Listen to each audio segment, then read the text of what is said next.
ಒಂದೇ ಮನೆಯಲ್ಲಿ 5 ಅಸ್ಥಿಪಂಜರ ಪತ್ತೆ. ಅದು ಒಂದೇ ಮನೆಯಲ್ಲಿ 5 ಅಸ್ಥಿಪಂಜರ ಸಿಕ್ಕಿದೆ ಅಂತೇಳಿ ವರದಿಯಾಗಿದೆ. ಆ ಒಂದು ಕ್ಯಾಲೆಂಡರ್ ಕೊಟ್ಟ ಸುಳಿವೇನು ಗೊತ್ತಾ?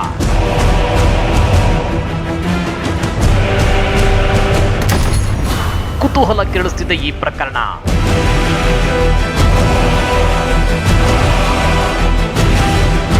ಇದು ಪಾಳು ಬಿದ್ದ ಮನೆ. ಈ ಮನೆಯಲ್ಲಿ ಒಂದಲ್ಲ ಎರಡಲ್ಲ ಬರೋಬ್ಬರಿ 5 ಅಸ್ಥಿಪಂಜರಗಳು ಪತ್ತೆಯಾಗಿವೆ. ಹಾಗಾದ್ರೆ ಇದು ಕೊಲೆನಾ ಇಲ್ಲ ಆತ್ಮಹತ್ಯೆಯ? 5 ಒಂದೇ ಮನೆಯಲ್ಲಿ ಹೆಣವಾಗಿ ಹೋಗಿತ್ತು ಹೇಗೆ? ಇಲ್ಲಿ ಸಿಕ್ಕ ಒಂದು ಕ್ಯಾಲೆಂಡರ್ ಬಿಚ್ಚಿಟ್ಟ ಸತ್ಯ ಆದ್ರೂ ಏನ್ ಗೊತ್ತಾ? ಅದನ್ನ ಡೀಟೇಲ್ ಆಗಿ ತೋರಿಸ್ತೇವೆ. ಆದ್ರೆ ಅದಕ್ಕಿಂತ ಮೊದಲು ಹಲೋ ಕನ್ನಡ ಯೂಟ್ಯೂಬ್ ಚಾನಲ್ ಅನ್ನು ಸಬ್ಸ್ಕ್ರೈಬ್ ಮಾಡ್ಕೊಳ್ಳಿ. ಹಾಗೇನೆ ಪಕ್ಕದಲ್ಲಿರೋ ಬೆಲ್ ಬಟನ್ ಅನ್ನು ಪ್ರೆಸ್ ಮಾಡಿ. ಇದು ಒಂದೇ ಮನೆಯಲ್ಲಿ 5 ಅಸ್ಥಿಪಂಜರ ಸಿಕ್ಕಿದೆ ಅಂತೇಳಿ ವರದಿಯಾಗಿದೆ. ಅದರಲ್ಲಿ ಎಷ್ಟು ದಿವಸದಿಂದ ಇದೆ, ಯಾರವರು ಮತ್ತು ಅವರ ಸಂಬಂಧಿಕರೊಬ್ರು ಎಕ್ಸಿಕ್ಯೂಟಿವ್ ಇಂಜಿನಿಯರ್ ಆಗಿದ್ದಂತವ್ರು, ಅವರ ಮನೆ ಅಂತ ಹೇಳಿ ಹೇಳ್ತಾ ಇದ್ದಾರೆ. ಅದನ್ನ ಇನ್ವೆಸ್ಟಿಗೇಷನ್ ಮಾಡೋದಕ್ಕೆ ಹೇಳಿದ್ದಾರೆ. ಒಂದೇ ಮನೆಯಲ್ಲಿ 5 ಅಸ್ಥಿಪಂಜರಗಳು ಪತ್ತೆಯಾಗಿವೆ. ಈ ಪ್ರಕರಣ ಇದೀಗ ಇಡೀ ರಾಜ್ಯದ ಗಮನ ಸೆಳೀತಾ ಇದೆ. ಈ ಮನೆಯಲ್ಲಿ ಸಿಕ್ಕ ಅಸ್ಥಿಪಂಜರಗಳು ಯಾರವು? ಒಂದೇ ಮನೆಯಲ್ಲಿ ಅದ್ಯಾಕೆ 5 ಸತ್ತು ಬಿದ್ದಿದ್ರು ಅನ್ನೋ ಕುತೂಹಲ ಗರಿಗೆದರಿದೆ. ಈ ಪ್ರಕರಣವನ್ನ ತುಂಬಾ ಸೀರಿಯಸ್ ಆಗಿ ತಗೊಂಡಿರೋ ಪೊಲೀಸರು ಮನೆಯ ಇಂಚಿಂಚಲ್ಲೂ ಸಿಗೋ ಆಧಾರಗಳನ್ನ ಕಲೆ ಹಾಕ್ತಿದ್ದಾರೆ. ಹಾಗಾದ್ರೆ ಈ ಪ್ರಕರಣ ನಡೆದಿದ್ದಲ್ಲಿ ಈ ಮನೆಯಲ್ಲಿ ಸತ್ತು ಅಸ್ಥಿಪಂಜರಗಳಾಗಿರೋ ಇವ್ರು ಯಾರು? ಅಷ್ಟಕ್ಕೂ ಈ ಪ್ರಕರಣ ಬೆಳಕಿಗೆ ಬಂದಿದ್ದಾದ್ರೂ ಹೇಗೆ ಅಂತ ಅದನ್ನ ಪಿನ್ ಟು ಪಿನ್ ತೋರಿಸ್ತೀವಿ ನೋಡಿ. ಹೊನ್ನಪ್ಪ ಇಷ್ಟಪ್ಪ ದೊಡ್ಡವರು, ಹೊನ್ನಪ್ಪ ಚಿಕ್ಕ. ಅವರು ನಾವಿಬ್ರು ಯಾವಾಗಲೂ ಜೊತೆಗೆ ಓದ್ತಿದ್ರೆ ನಾನು ಬಿಟ್ಬಿಟ್ಟೆ ಸ್ಕೂಲ್. ಅವ್ನು ಓದ್ದ, ಇಂಜಿನಿಯರ್ ಆದ, ಆಗಿಬಿಟ್ಟು ಚೆನ್ನಾಗಿ ಇದ್ದಾಗಿದ್ದಪ್ಪ. ಅದೇನಾಯ್ತು ಈ ಥರ ಆಗಿದೆ. ಎಷ್ಟು ವರ್ಷ ಆಯ್ತು ನೀವು ಅವ್ರಿಗೆ ನೋಡಿದೆ? ಈಗ 5 ವರ್ಷ ಆಗೈತೆ. ನಾನು ಬಂದರೆ ಒಂದು ಇದು ನೋಡ್ದಂಗೆ ನೋಡೋಣ. ನಾನು ನೀವು ಬರ್ತಿದ್ರ ಅವ್ರ ಮನೆಗೆ? ಅವರು ಯಾವಾಗ ಫೋನ್ ನಂಬರು ಏನೋ ಕೊಡಬೇಕು, ಬರಲಿಲ್ಲ. ಇದು ಚಿತ್ರದುರ್ಗ ನಗರದ ಚಳ್ಳಕೆರೆ ಗೇಟ್ ಸಮೀಪ ಇರೋ ಪಾಳು ಬಿದ್ದ ಮನೆ. ಇದೇ ಮನೆಯಲ್ಲಿ ನೋಡಿ 5 ಅಸ್ಥಿಪಂಜರಗಳು ಪತ್ತೆಯಾಗಿರೋದು. ಗುರುವಾರ ತಡರಾತ್ರಿವರೆಗೂ ಮನೆಯಲ್ಲೇ ಬೀಡು ಬಿಟ್ಟು ಪರಿಶೀಲನೆ ನಡೆಸಿದ ಪೊಲೀಸರಿಗೆ ಮನೆಯಲ್ಲಿ 5 ಅಸ್ಥಿಪಂಜರಗಳಿರೋದು ಗೊತ್ತಾಗಿದೆ. ಹೌದು ವೀಕ್ಷಕರೇ, ಗುರುವಾರ ರಾತ್ರಿ ಪವನ್ ಕುಮಾರ್ ಎಂಬುವರು ಬಡಾವಣೆ ಠಾಣೆಗೆ ದೂರು ನೀಡಿದ್ರು. ಪೊಲೀಸರಿಗೆ ಈ ಮನೆಯಲ್ಲಿ ಅಸ್ಥಿಪಂಜರಗಳಿರೋ ಮಾಹಿತಿ ಕೊಟ್ಟಿದ್ರಂತೆ. ಅದರ ಆಧಾರದ ಮೇಲೆ ಗುರುವಾರ ರಾತ್ರಿ 9 ಗಂಟೆ ವೇಳೆಗೆ ಪೊಲೀಸರು ಸ್ಥಳಕ್ಕೆ ಧಾವಿಸಿ ಮನೆಯ ಬಾಗಿಲು ತೆರೆದಾಗ ಮನೆಯ ಪ್ರತಿ ಕೋಣೆಯಲ್ಲೂ ಮೃತಪಟ್ಟ ವ್ಯಕ್ತಿಗಳ ಅಸ್ಥಿಪಂಜರಗಳು ಕಂಡು ಬಂದಿವೆ. ರಾತ್ರಿ 11 ಗಂಟೆ ವೇಳೆಗೆ ದಾವಣಗೆರೆಯಿಂದ ವಿಧಿ ವಿಜ್ಞಾನ ತಜ್ಞರ ತಂಡ ಆಗಮಿಸಿ ಪರಿಶೀಲನೆ ನಡೆಸುವಾಗ ತಲೆಯ ಬುರುಡೆಗಳು ಪತ್ತೆಯಾಗಿವೆ. ಮನೆಯಲ್ಲಿ ಮೃತಪಟ್ಟವರ ಸಂಖ್ಯೆ 5 ಅನ್ನೋದು ಖಚಿತವಾಗಿದೆ.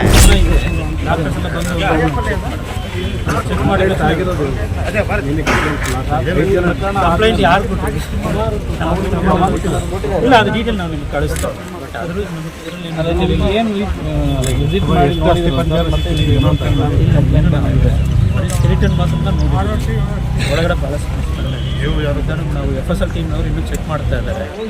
ಯಾವುದು ಬಾಟಲ್ಸ್ ಎಲ್ಲ ಏನು ಸಿಗುತ್ತೆ ಅಂತ ನಾವು ಇನ್ನೂ ಡಾಕ್ಟರ್ ಕೂಡ ಇಲ್ಲಿ ಕರೆಸ್ತಾ ಇದ್ದೀವಿ. ಕರೆಸ್ಬಿಟ್ಟು ಅವರದ್ದು ಒಂದು ಒಪಿನಿಯನ್ ತಗೊಳ್ತೀವಿ, ಹೇಗೆ ಆಗಿರಬಹುದು ಆದ ನಂತರ ಎಷ್ಟು ಸಿಗೋದು ಸದ್ಯಕ್ಕೆ 5 ಎಲ್ಲ ದೊಡ್ಡವರೇ ಇದ್ದಾರೆ. ಅಲ್ಲಿ ಯಾರು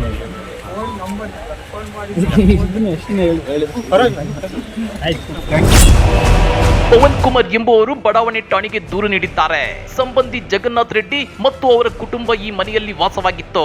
ಜಗನ್ನಾಥ್ ರೆಡ್ಡಿ ಪತ್ನಿ ಪ್ರೇಮಕ್ಕ, ಪುತ್ರಿ ತ್ರಿವೇಣಿ, ಪುತ್ರ ಕೃಷ್ಣ ರೆಡ್ಡಿ, ನರೇಂದ್ರ ರೆಡ್ಡಿ ವಾಸವಾಗಿದ್ರು. ಸುಮಾರು ವರ್ಷಗಳಿಂದ ಜಗನ್ನಾಥ್ ರೆಡ್ಡಿ ಕುಟುಂಬ ನಮ್ಮ ಸಂಪರ್ಕದಲ್ಲಿರ್ಲಿಲ್ಲ.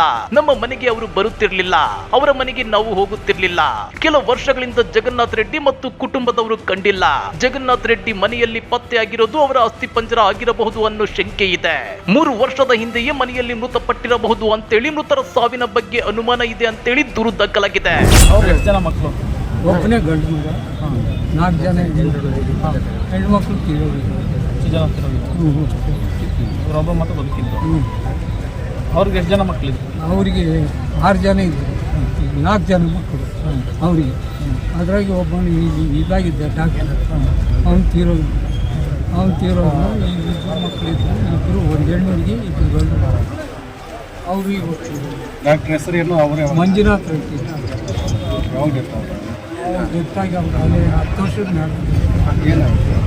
ಡಾಕ್ಟ್ರ್ ಆಗಿರ್ತಾರೆ. ಅಲ್ಲ, ಅವ್ರಿಗೆ ಏನಾಗಿದೆ? ಕಾರಣಕ್ಕೂ ಏನೋ ಇದಾಗಿ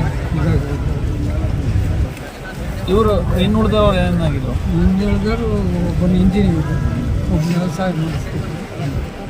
ಮಹೇಂದ್ರ ನಾನು ಇಂಜಿನಿಯರ್, ಒಬ್ಬ ವ್ಯವಸಾಯ ಮಾಡಿಸ್ತಿದ್ರು. ಮಗಳು ಮನೆಗೆ ಇದ್ದು. ಏನಾದರೂ ಹೆಲ್ತ್ ಇಶ್ಯೂಸ್ ಇತ್ತು ಅವ್ರಿಗೆ? ಏನಾದ್ರು ಆರೋಗ್ಯ ತೊಂದರೆ ಇತ್ತು? ಎಲ್ಲ ಚೆನ್ನಾಗಿತ್ತು. ಜಗನ್ನಾಥ್ ರೆಡ್ಡಿಗೆ ಒಂದು ಸ್ವಲ್ಪ ಇದಾಗಿ ಹೇಳ್ತಿದ್ದಾರೆ. ಎಸ್ಪಿ ಧರ್ಮೇಂದ್ರ ಕುಮಾರ್, ಡಿವೈಎಸ್ಪಿ ಅನಿಲ್ ಕುಮಾರ್ ಸ್ಥಳಕ್ಕೆ ಭೇಟಿ ನೀಡಿ ಪರಿಶೀಲನೆ ನಡೆಸಿದ್ದಾರೆ. ಬೆರಳಚ್ಚು ತಜ್ಞರು, ವೈದ್ಯರೊಂದಿಗೆ ಪೊಲೀಸರು ಸಮಾಲೋಚನೆ ನಡೆಸಿದ್ದಾರೆ.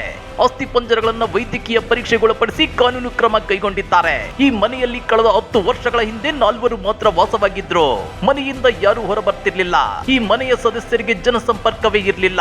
ಬೆಳಗಿನ ಜಾವವೇ ಅವರ ಎಲ್ಲ ಕೆಲಸ ಕಾರ್ಯ ಮುಗಿಸ್ತಿದ್ರು ಅಂತ ಹೇಳಿದ್ದಾರೆ. ಯಾರಿಗೂ ಅವರು ಒಬ್ಬರೂ ಕಡೆಗೆ ಬಂದಿಲ್ಲ ಸರ್, ಒಳಗೆ ಎಲ್ಲ ಇದಾಗಿತ್ತು. ಅದಕ್ಕೆ ಯಾರಿಗೂ ಗೊತ್ತಾಗ. ಏನು ಕೋವಿಡ್ ಆಗಿರ್ಬೋದಾ? ಕೋವಿಡ್ ಇಲ್ಲ ಸರ್, ಅಲ್ಲ ಮೊದಲು 3 ವರ್ಷದಿಂದ ಆವಾಗ ಆಗಿಲ್ಲ ಸರ್. ಅದಕ್ಕೂ ಮುಂಚೆ ಒಂದು ಸಾರಿ ವಾಸನೆ ಬರ್ತಿತ್ತಂತ ಇದಾಗಿದ್ರು, ತೆಗೆದಿದ್ರು. ಅವಾಗ ಯಾರು ವಾರಿಸ್ತಾರೆ ಬರೋಲ್ಲ ಅಂತ ಅದಕ್ಕೆ ಅವರು ಹಂಗೆ ಇದು ಮಾಡಿ.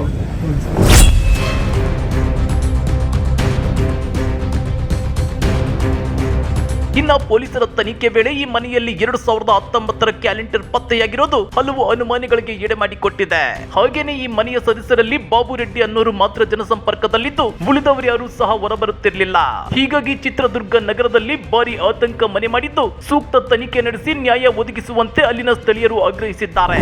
ಈ ಊರಲ್ಲಿ 50 ಎಕರೆ ಜಮೀನು ಇತ್ತು ಅಂತ ಅದು ಏನು ಮಾಡಿದ್ದಾರೆ, ಒಂದು 24 ಎಕರೆ ಮಾಡಿದ್ದಾರೆ. ಅದೇನೋ ಇದಾಗಿತ್ತು. ಇನ್ನು 15 ಎಕರೆ 29 ಗುಂಟೆ. ಅದು ಶೆಟ್ಟಿ ರಾಘವೇಂದ್ರ ಅದಂತ ಫಾರ್ಮರ್ ಐತಲ್ಲ, ಅವ್ರು ತಗೊಂಡಿದ್ರು. ತಗೋಬಿಟ್ಟು ಅವ್ನು ದುಡ್ಡು ಕೊಟ್ಟಿದ್ದಾರೆ. ಸುಮ್ಮನೆ ಹೆಸರಿಗೂ ಮಾಡಿದ್ರು. ಅವ್ರು ಸುಮ್ಮನೆ ಅದು ಇನ್ವೆಸ್ಟಿಗೇಷನ್ ಮಾಡಿದ್ರು. ಅದೇನಾಗ್ತದೆ ಈ ಜಮೀನು ಎಷ್ಟಿದೆ ಓದಿದೆ ಅವರಿಗೆ? ಇವಾಗ ಅದೇ 19 ಎಕರೆ, 15 ಎಕರೆ 29 ಎಕರೆ. ಅದು ಊರ ಪಕ್ಕದ ಪಕ್ಕಕ್ಕೆ. ಏನಾಗಿರ್ಬೋದು ಅಂತೀರಿ ನೀವು? ನಾವು ಏನು ಹೇಳೋಕ್ಕಾಗಲ್ಲ ಸರ್. ನಿಮಗೆ ಯಾವಾಗ ಗೊತ್ತಾಗ್ತದೆ? ನಮಗೆ ರಾತ್ರಿ 10 ಗಂಟೆಗೆ ಅದೇ ಈ ಥರ ಆಗೈತೆ ಅಂತಂದು ಹೇಳಿದ್ರು. ಅದಕ್ಕೆ ಇವಾಗ ಅಂದರೆ ಜನರ ಜೊತೆ ಸಂಪರ್ಕ ಇದ್ರು ಅವರು ಮಾತಾಡ್ಸೋದು, ಎಲ್ಲರ ಜೊತೆ ಚೆನ್ನಾಗಿರ್ತೀವಿ. ಮನೆಗೆ ಬಂದಾರ ಮಾತಾಡ್ಸೋದು ಎಲ್ಲ ಮಾಡ್ತೀವಿ. ಆದರೆ ಎಷ್ಟು ವರ್ಷಗಳ ಕಾಲ ಅವರು ಸತ್ತೋಗಿದಾರ ಆದ್ಮೇಲೆ ಕೂಡ ಯಾಕೆ ಗೊತ್ತಾಗಿಲ್ಲ? ಅದೇನೇ ಇರಲಿ, ಒಂದೇ ಮನೆಯಲ್ಲಿ 5 ಅಸ್ಥಿ ಪಂಜರಗಳು ಪತ್ತೆಯಾಗಿದ್ದು 2019ರಲ್ಲಿ ಇವರೆಲ್ಲ ಸಾವನ್ನಪ್ಪಿರೋ ಶಂಕೆ ವ್ಯಕ್ತವಾಗ್ತಿದೆ. ಹೀಗಾಗಿ ಈ ಪ್ರಕರಣವನ್ನ ಸೀರಿಯಸ್ ಆಗಿ ತಗೊಂಡಿರೋ ಪೊಲೀಸರು ಇವರ ಸಾವಿನ ಕಾರಣ ಏನು ಅನ್ನೋದರ ಬಗ್ಗೆ ತನಿಖೆ ಕೈಗೆತ್ತಿಕೊಂಡಿದ್ದಾರೆ. ಈ ಪ್ರಕರಣದ ಅಸಲಿಯತ್ತೇನು ಅನ್ನೋದು ತನಿಖೆ ನಂತರವೇ ಬಟಾ ಬಯಲಾಗಬೇಕಾಗಿದೆ. ಈ ಬಗ್ಗೆ ನೀವೇನಂತೀರಾ? ಕಮೆಂಟ್ ಮಾಡಿ, ವಿಡಿಯೋ ಲೈಕ್ ಮಾಡಿ, ಶೇರ್ ಮಾಡಿ. ಇಂಥ ಇಂಟ್ರೆಸ್ಟಿಂಗ್ ಸುದ್ದಿಗಳನ್ನ ಮಿಸ್ ಮಾಡದೆ ನೋಡಬೇಕು ಅಂದ್ರೆ ಹಲೋ ಕನ್ನಡ ಯೂಟ್ಯೂಬ್ ಚಾನಲ್ ಅನ್ನ ಸಬ್ಸ್ಕ್ರೈಬ್ ಮಾಡ್ಕೊಳ್ಳಿ.